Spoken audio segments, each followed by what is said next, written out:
Penal sin barrera, con Diego Achával, Fernando Tapir Chalis y Jorge Pomiro. En este bloque de Penal sin barrera vamos a conversar con uno de los mejores actores de Argentina. Ha hecho cine, televisión y teatro. Tenemos con nosotros a Eduardo Blanco. Soy Diego y te doy la bienvenida a Penal sin barrera. Eduardo, ¿cómo estás? ¿Cómo les va? ¿Cómo están ustedes? ¿Bien? Muy bien, por suerte, Eduardo. Adiós, gracias, muy bien. Un gusto charlar con vos. Así que igualmente, muchas gracias por la presentación. Es lo menos que te mereces, ¿eh? Bueno, dale.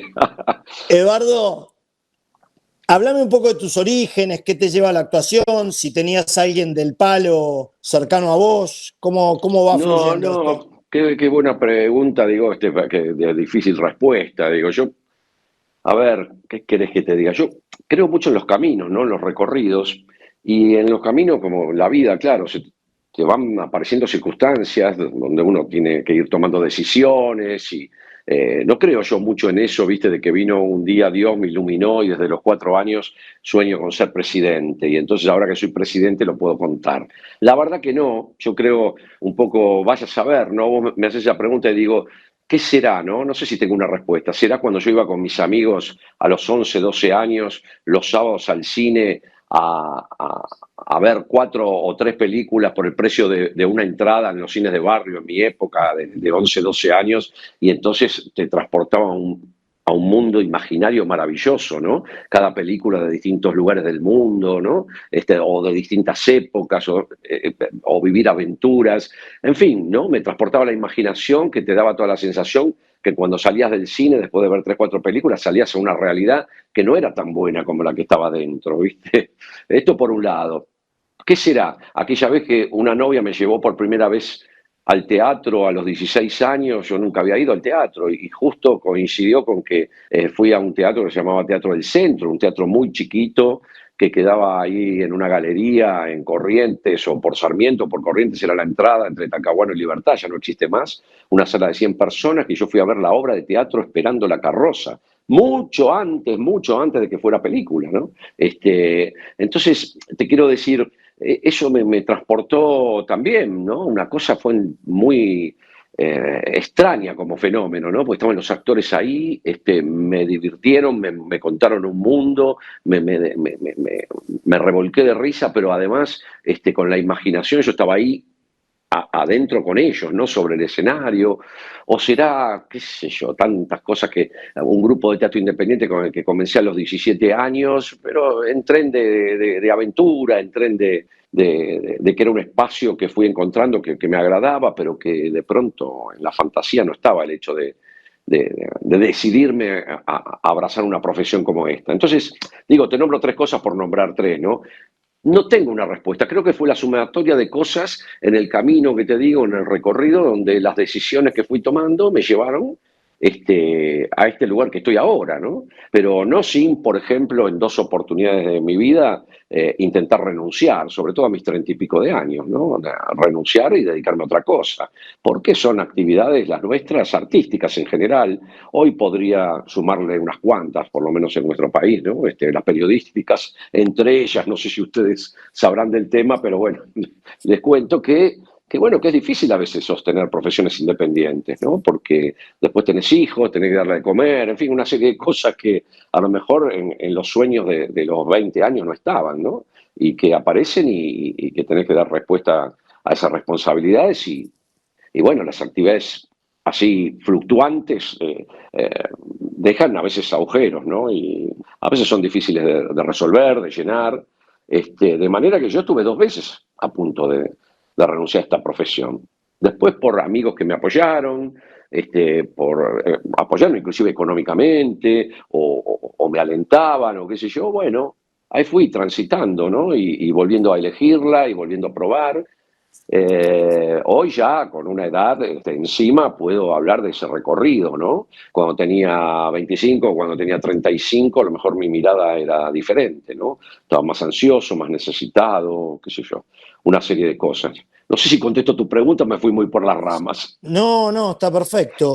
Y a esta altura de tu recorrido, ¿En qué lugar sentís que te adaptás mejor y cuál te gusta más, ¿no? Pues has hecho cine, televisión, teatros, algunas series, pero bueno, no deja de ser televisión.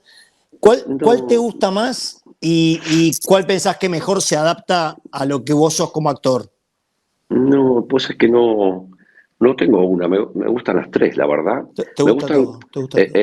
la diferencia que hago es en la historia que cuente, que me toque contar y el personaje que me toque jugar en esa historia, ¿no? En función de esas dos cosas elegiría una por sobre la otra, pero no por el formato, ¿no? Me gusta el tema de Bien. las historias, de contar cuentos y me gusta, bueno, depende del rol en el que participo en esa historia, porque puede gustarme la historia y no el rol que me toca jugar, ¿no?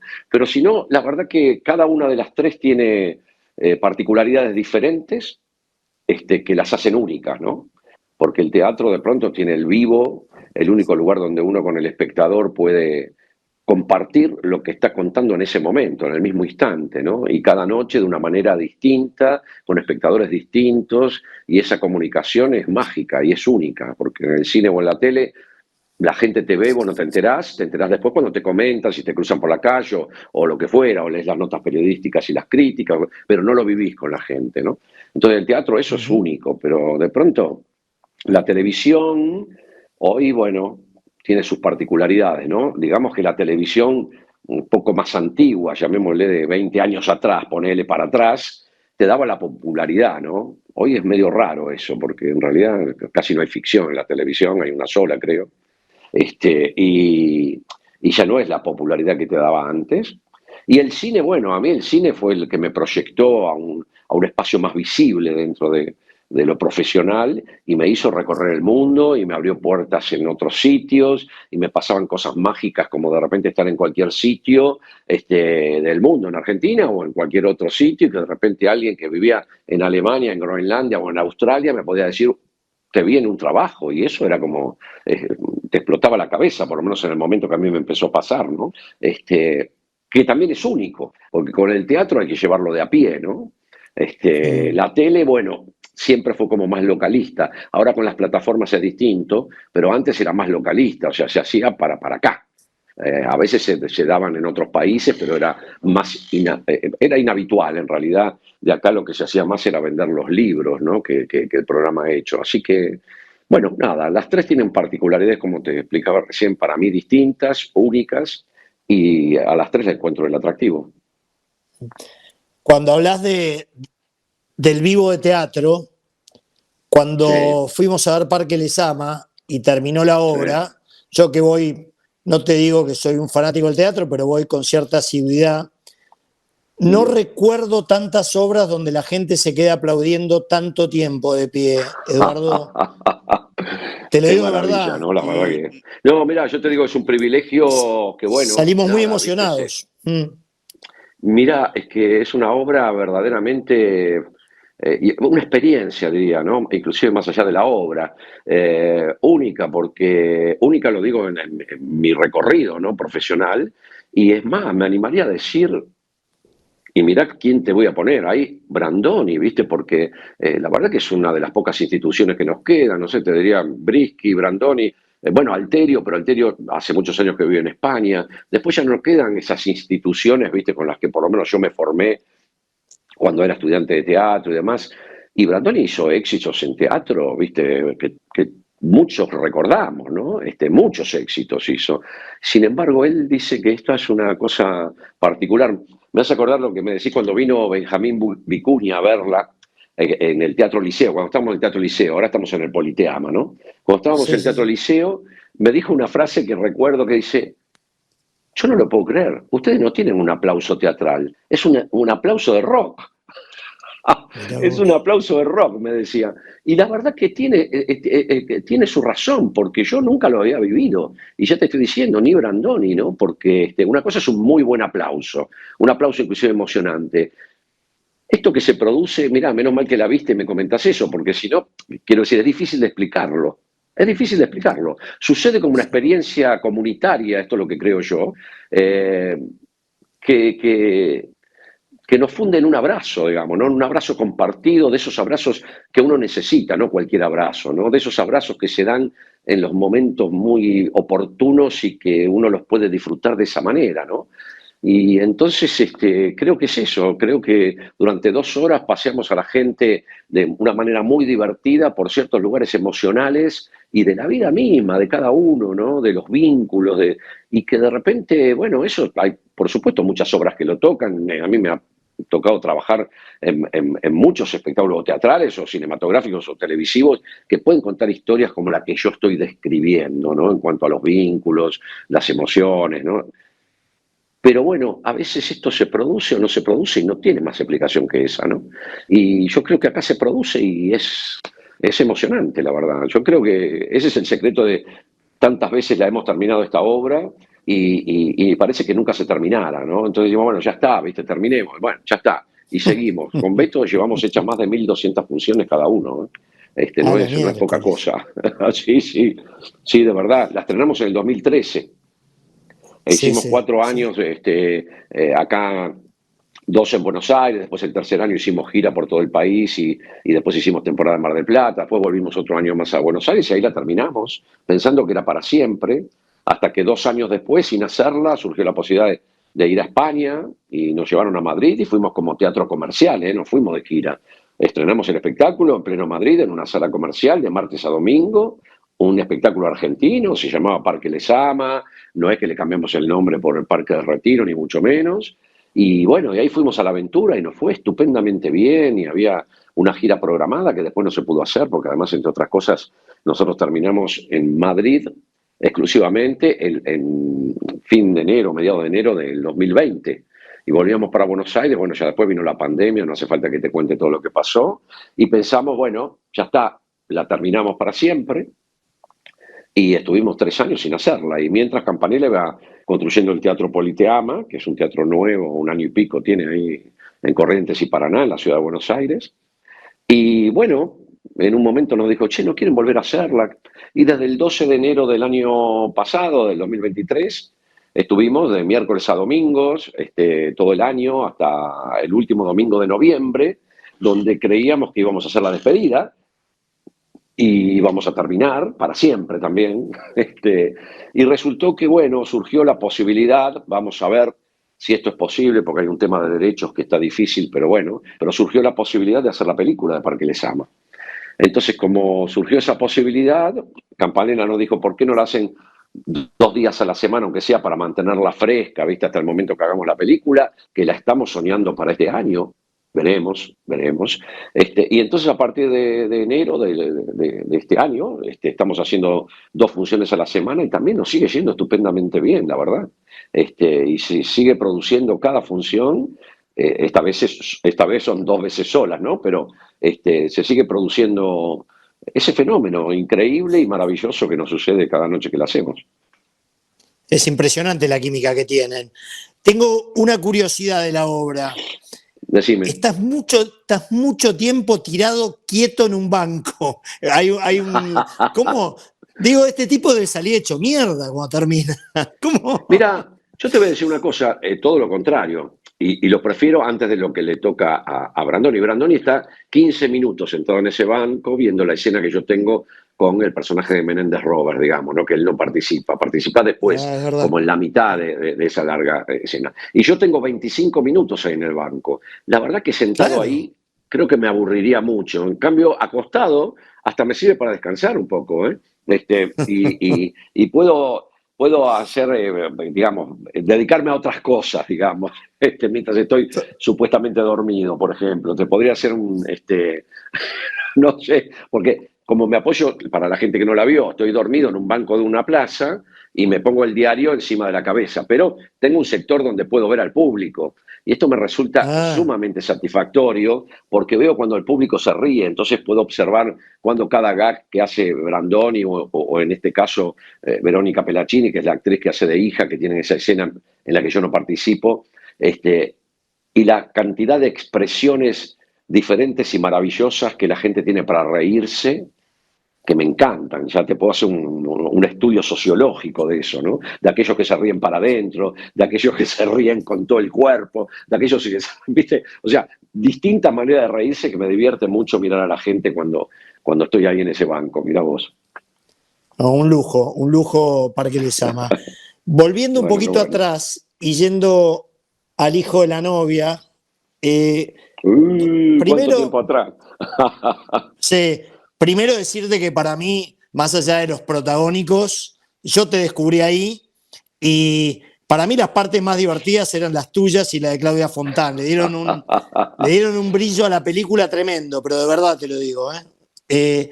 Y Bueno, bueno, eso es lo que tiene ¿qué Campanella, que en significa? general mezcla, ¿viste? Esa emoción de comedia dramática que a mí me encanta, ¿no? Que mezcla tanto el humor en todo, ¿no? Y eso hace que a veces algunas cosas duras, como la que de repente se plantean en El hijo de la novia, porque Claro. emocionalmente es una película fuerte, pero sin embargo se transita de una manera como muy positiva y muy, bueno, es la que nos toca, ¿viste? Y mejor vivirla con humor. Mejor vivirla con empatía, porque si no, la vida a veces si no se hace dura. En cambio, ese aprendizaje de poder transitar las cosas, por más que de repente, bueno, no sean tan gratas, pero la vida todos tenemos que atravesar cosas que son diferentes, ¿no? Y que son aprendizajes y que, bueno, cuando toca, toca, ¿no? Campanella y vos van de la mano a todos lados, ¿no?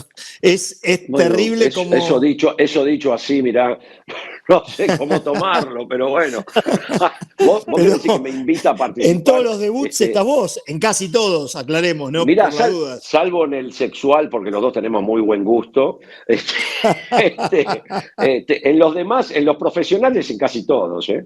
Sí, bueno, lo que pasa que también es cierto que nos conocemos desde que él lo voy a sumar a nuestro común amigo Fernando Castells, que la gente no lo conoce tanto porque es guionista y no da la cara, pero nos conocemos desde que ellos fueron estudiantes de cine, ya no Juan, que después fue a estudiar a Estados Unidos, sino cuando estudiaba cine acá, con Fernando, ¿no? Y yo era estudiante de teatro, estaba en ese grupo de teatro independiente que te contaba, y tuvieron el sueño de hacer una película en Super 8, un largometraje, que era una locura, ¿no? A Juan siempre se le ocurren así cosas grandes, ¿viste? Es así, qué sé yo. Para mí, más allá de amigo, es un tipo que cuenta historias como nadie, tiene un talento y tiene una capacidad que proyecta a lo grande, ¿viste? Qué sé yo. Cuando hicimos Vientos de Agua, igual, fue una superproducción internacional que comenzó con una idea en un bar, ¿viste? O sea, ¿cómo llegó a eso? Bueno, nada, es que él está en el medio y transforma aquello. Ya te digo, no era normal hacer un largometraje en Super 8, un cortometraje sí, inclusive había festivales para cortos en esa época. Largo no podía ni participar en festivales salvo fuera de concurso, porque estuvimos durante 14 meses, todos los fines de semana y feriados, yendo a filmar, solamente por el placer de hacerlo y por la aventura, ¿no? Pero eso eran costos, nada, en esa época no era video, ¿viste? Ellos filmaban, mandaban los rollos a revelar a Alemania, bueno, era una cosa muy profesional, pero de gente que estaba estudiando, en mi caso teatro, pero en el de ellos cine, y bueno, y ahí estaban con una aventura profesional interesante, y ahí nos conocimos, ¿no? Y después, bueno, mirá, la primera obra de teatro que escribieron fue a pedido de, de uno de los dos protagonistas de esa película en Super 8 y mía, que los dos, que éramos tres protagonistas, pero el tercer protagonista era de una edad superior a las nuestras, en cambio el otro protagonista y yo éramos de edades similares a la de Campanella y Castells, ¿no? Y entonces le pedimos que por qué no escribían una obra de teatro para nosotros y fue la primera obra de teatro que escribieron y que nosotros la hicimos, dirigida por Julio Ordano, te estoy hablando allá en el año 82, que fue una experiencia maravillosa. Nos fue muy bien, además. Y bueno, y nada, y ese fue su debut como autor teatral. Y después en su debut como director teatral fue Parque Lezama. Y la primera película profesional que hizo en Argentina fue El mismo amor, la misma lluvia, en la que yo también trabajé, y Vientos de Agua fue, diría yo, la primera cosa que hizo, diría yo, para plataforma, porque hoy quien no la vio está en Netflix y los invito a que la vean, Vientos de Agua, porque realmente es un trabajo que tiene cerca de 20 años, pero extraordinario y que nos cuenta como país y nuestra historia de una manera maravillosa, ¿no? Vientos de Agua, digo, para quien no la vio, está en Netflix. Pero en ese momento la hicimos para televisión abierta, tanto una coproducción con España, para España y para acá, y era un producto muy distinto, ¿no? Y ahí, bueno, ahí también, quiero decirlo, él fue como el director general del proyecto, además de dirigir algunos capítulos, Y sí, ya no recuerdo en qué otras cosas más he debutado de su mano profesional. Así que, pero somos amigos, ya te digo, hace muchísimos años, ¿no? Eduardo, ¿cómo fue la reacción de tus padres cuando vos le comunicaste que querías ser actor? Porque tengo entendido que tu padre quería que fueras ingeniero mecánico como él. No, mi viejo no era ingeniero mecánico, mi viejo era mecánico. Ah, Mi ok. viejo tenía taller, no, era mecánico. Yo creo que nunca me lo dijeron explícitamente, pero mira, mis viejos son gallegos, mi vieja vive, tiene 92 años, mi viejo murió, pero eran gallegos que vivían allá, no sé, 20 kilómetros o 20 cuadras, no sé, el uno del otro, pero no se conocían, se conocieron acá. Y yo soy el primer hijo, nieto y sobrino de ambas familias nacido acá en Argentina, el primero. Toda gente que venía del campo, de Galicia, con colegios primarios. Trasladémonos a otra época, ¿no? Claramente. Y bueno, obviamente hubieran soñado que yo hiciera una carrera universitaria. Y entonces, bueno, los cañones, aunque no te lo digan explícitamente, van apuntados hacia ahí. Y yo a los 12 años no tenía idea de qué seguir en el secundario y me convencieron de alguna manera, porque yo no tenía ni idea de ir al secundario técnico, porque claro, mi viejo era mecánico, entonces se le ocurría eso y bueno, y yo que no tenía idea, dije, bueno, dale, vamos. Después descubrí que no me gustaba, pero ya la presión y después la universidad, ¿no? Para ingeniero mecánico, obviamente. Entonces eso ya operaba como una presión, aunque no fuera tan explícito, ¿viste? Y bueno, nada, esa lucha interna entre, bueno, soy el primero de una familia que todas las miradas están puestas para que siga la universidad y sea ingeniero mecánico. Entonces eso para mí fue en esa época un peso importante, sobre todo porque no fui ingeniero. Pronto dije, bueno, voy a ser arquitecto, voy a ser, no sé, no, voy a ser actor. El tipo, bueno, no tenía términos medios y eso era una incertidumbre, ¿no? Sigue siendo una incertidumbre. Son profesiones, como decía antes, un poco inconstantes. Pero bueno, nada, son las decisiones de uno, ¿viste? Cuando uno se las banca, aunque a veces no sea tan fácil, en mi caso al menos, porque conozco tantas y tantas historias que no, pero en mi caso, bueno, más tarde que temprano, pero tuve la posibilidad de recoger los frutos, la siembra, digamos, ¿no? Así que nada, yo solo te puedo hablar bien de eso, pero obviamente que las historias no se repiten, y cada historia es única, ¿no? Entonces, aplicando inclusive o siguiendo, si se pudiera, los mismos pasos calcados que hice yo, no se llega hasta el mismo lugar, se llega hacia otro lugar, al de cada uno, ¿no? Entonces, nada, quiero decir, en mi época de incertidumbre absoluta, durante mis primeros, no sé, 15 años de profesión, que no son lo mismo que los últimos, no sé, si llevo 40, bueno, que los últimos 25, bueno, en esos primeros 15 años, sinceramente, yo hubiera creído que sí, que había determinados pasos que yo no sabía dar, pero que si los dabas, llegabas a encontrarte con aquello que soñabas, digamos. Y la verdad que no, y la verdad que no. Es como la vida, ¿no? Uno va a prueba y error, ¿no? Y tomando decisiones, y si fueron equivocadas, dando marcha atrás y volviendo a tomar por otro camino diferente, y así hasta que, bueno, el cuerpo y la voluntad y el dinero a veces te dé como para hacer las pruebas bueno, que te acerquen lo máximo posible a aquello que soñás, ¿no? Y a veces no se da, obvio. Sí, claro. No, es un camino que es difícil, como bien decís, tenés momentos en los cuales va acompañado del éxito y mucho tiempo que muchas veces no. Por eso era un poco la pregunta, ¿y cómo fue la reacción de ellos la primera vez que te vieron en el teatro o que te vieron en una película? ¿Cómo fue No, la bueno, devolución? esto fue el principio, lo que te decía de esta cosa Sí, claro. muy... No, nunca me hicieron la contra, ¿eh? Eran más fantasmas míos que lo que ellos realmente me podían decir, verdaderamente. Lo que pasa es que, bueno, mis fantasmas cuando te cargan con esa supuesta responsabilidad.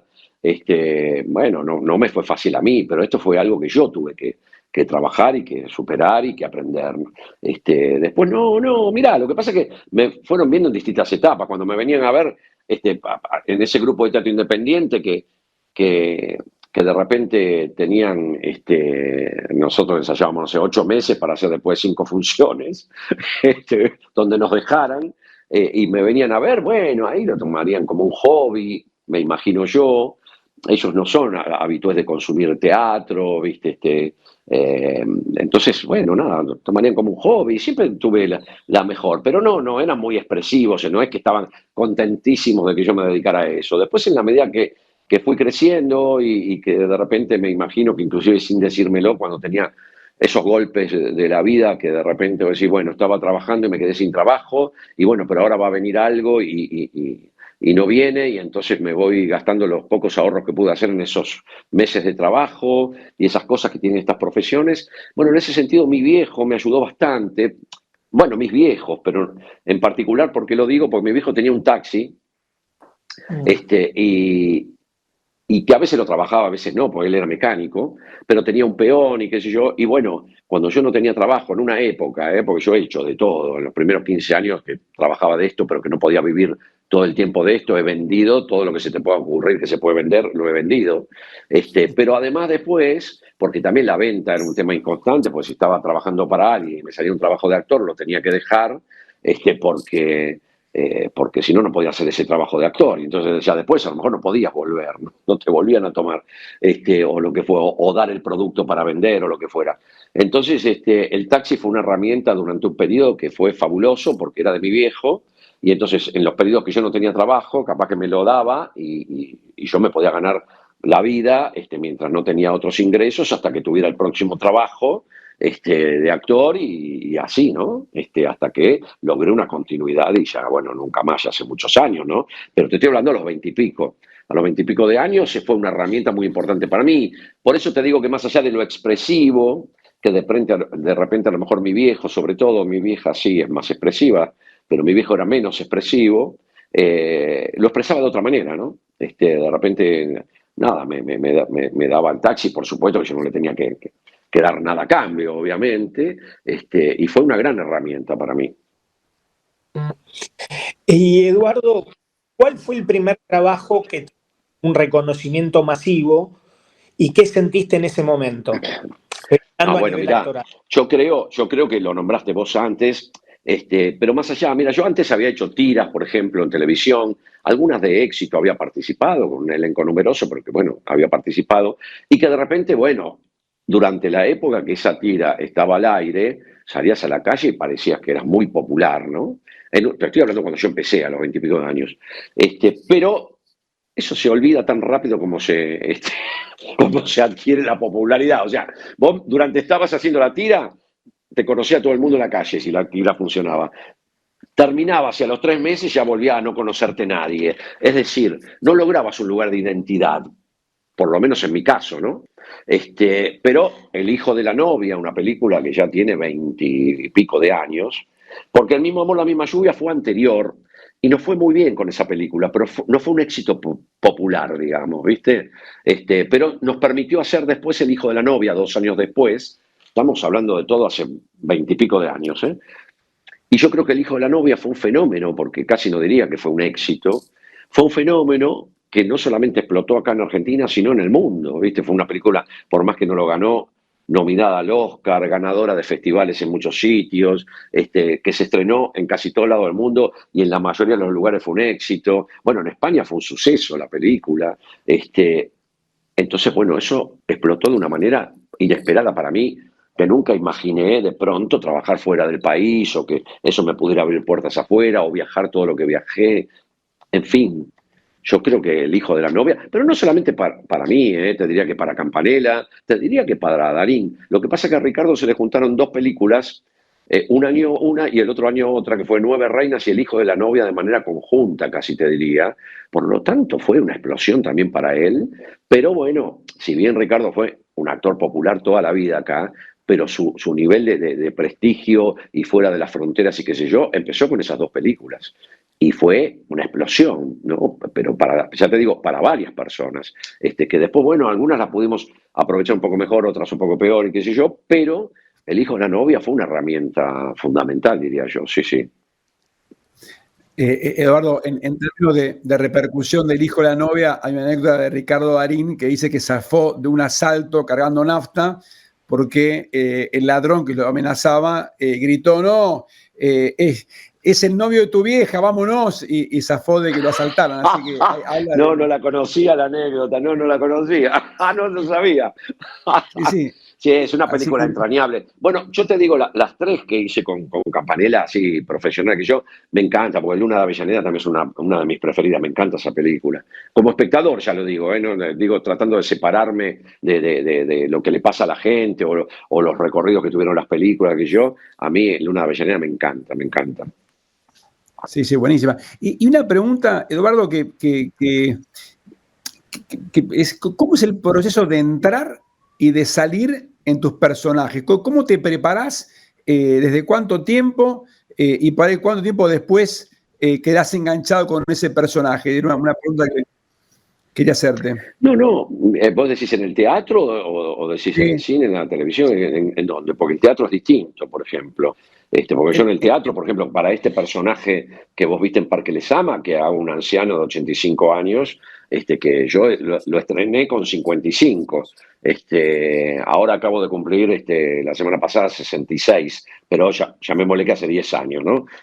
O sea, que tenía 30 años de diferencia con el personaje, ahora tengo 20, va desde la semana pasada 19. Pero te quiero decir que hago un anciano vulnerable, con Parkinson y bueno, con cierta, para quien no lo vio, digamos, trabajo corporal, que yo, por ejemplo, digamos, voy 1 hora y media al teatro, todas las funciones, elongo, hago ejercicios con la voz también, yo fui a una fonoaudióloga para preparar la voz y no lastimármela, en fin, una serie de cosas que hago un trabajo previo para salir a escena. Pero después, te diría, por las particularidades del personaje, pero después te diría que no es que yo después me voy a mi casa con el personaje. Yo entiendo esta profesión como jugar a. Entonces, es como cuando yo era chico, en mi época estoy hablando, y de repente agarraba la escoba y me montaba a ella como si fuera un caballo, y era un caballo la escoba, hasta que dejaba de jugar, y ya la escoba era una escoba, y yo no estaba jugando. Esto sería, digamos, de una manera simplista, lo resumo, pero un poco eso, ¿no? Me subo a la escoba cuando me toca jugar y juego, y cuando termino, ya no es más un caballo, es una escoba. ¿Se entiende lo que digo?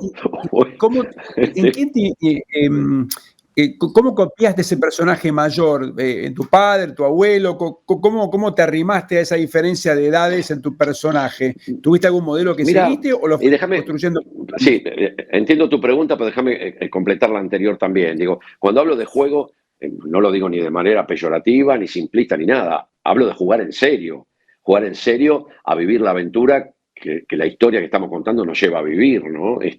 O sea, yo creo en la actuación, en la manera de actuar que es lo más cercano a esa verdad ficcional que uno puede llegar, ¿no?